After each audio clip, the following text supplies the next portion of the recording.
Hello, everybody. Welcome back. If you watched my video last week, this is my new multimedia discussion board presentation for week 3. Topic is code of ethics. I'm talking about professional and faith-based code of ethics and how they tie into what we have learned the past 3 weeks. And with that, let's get started. Okay, starting off my presentation, I want to quickly talk about my professional code of ethics. I got kind of two I follow.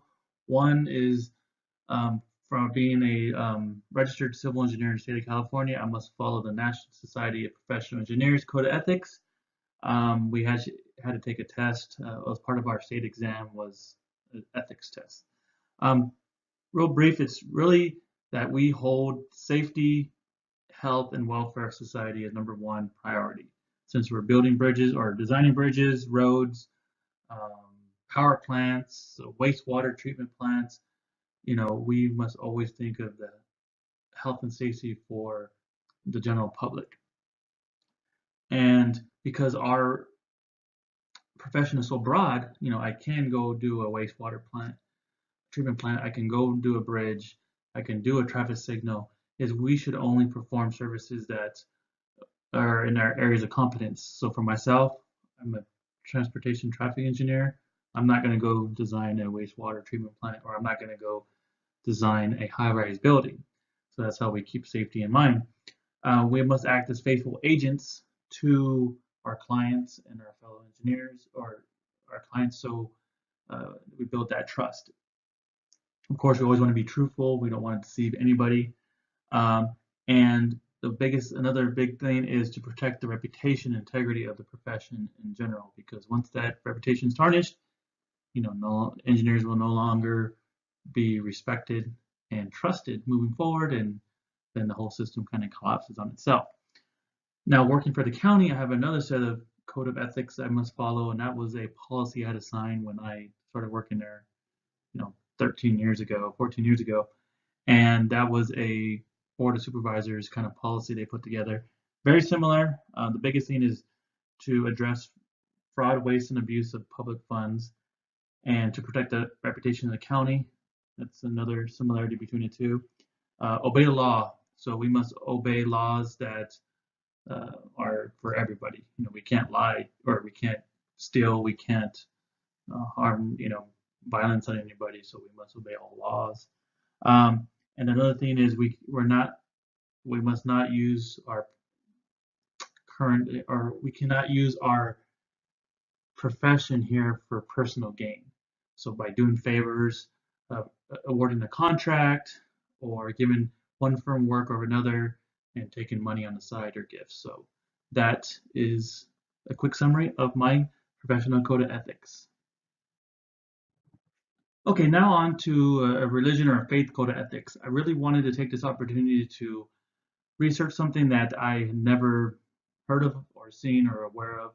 So I came across Jainism, and I believe that's how you say it. I watched some videos on YouTube, and that's the way I heard it said back to me. So I'm going with it. If it's not, please someone comment and correct me, please. So quickly, it's a ancient religion from India, over 4 million followers worldwide, mostly in India, and a lot of them also identify as being Hindu. So that throws that number off a little bit. The biggest thing is this is a religion of self-help. There's no gods in this religion. And there's 5 fundamental vows, or stuff that they must follow.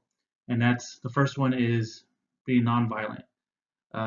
They must never be violent to themselves by mutilating themselves, harming themselves, to others physically. Also, others mentally, they shouldn't be even thinking violent thoughts. They must be kind of free and clear of violence. The second is being truthful. They must always be truthful. They must be truthful in thought as well. So they can't even think of deceiving ideas and so forth. Non-stealing. This one is you're not supposed to steal physical, you're not supposed to steal mental thoughts from anybody else, and you're not supposed to think about stealing anything. Excuse me. The fourth one is sexual restraint. When this first started way back, they really practiced being celibate. And nowadays, they do get married, though, sex is okay um, within marriage, but they're not supposed to stray outside of their marriage for that. And the last one is being non-possessive.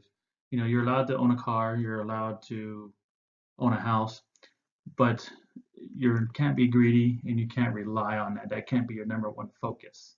So you must be able to completely remove yourself from all your possessions at any time, internal and external possessions, and live that way as well.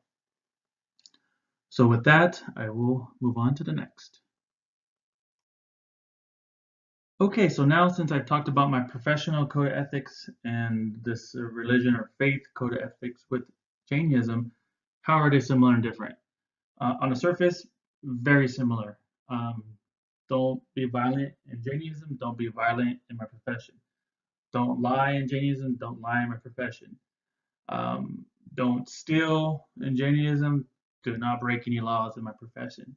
So these fundamental kind of moral aspects or moral characteristics that you want to follow are very similar.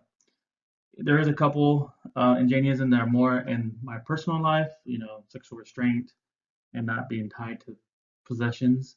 And that's not really covered as far in my professional code of ethics.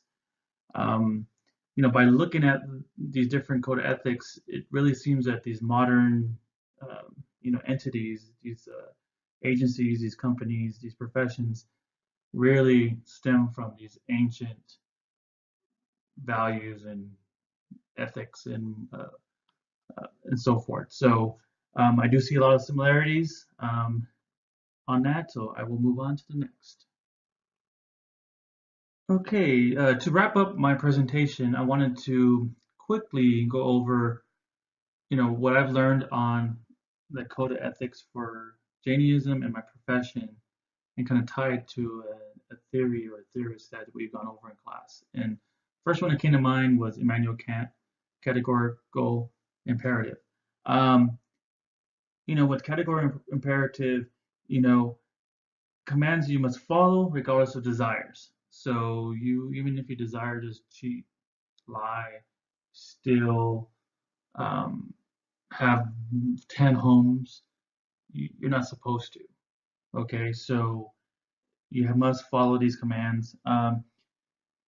Lying and deception is never okay. That's a really big one because with engineering, lying and deception is never okay. With Jainism, it's part of their vows not to lie.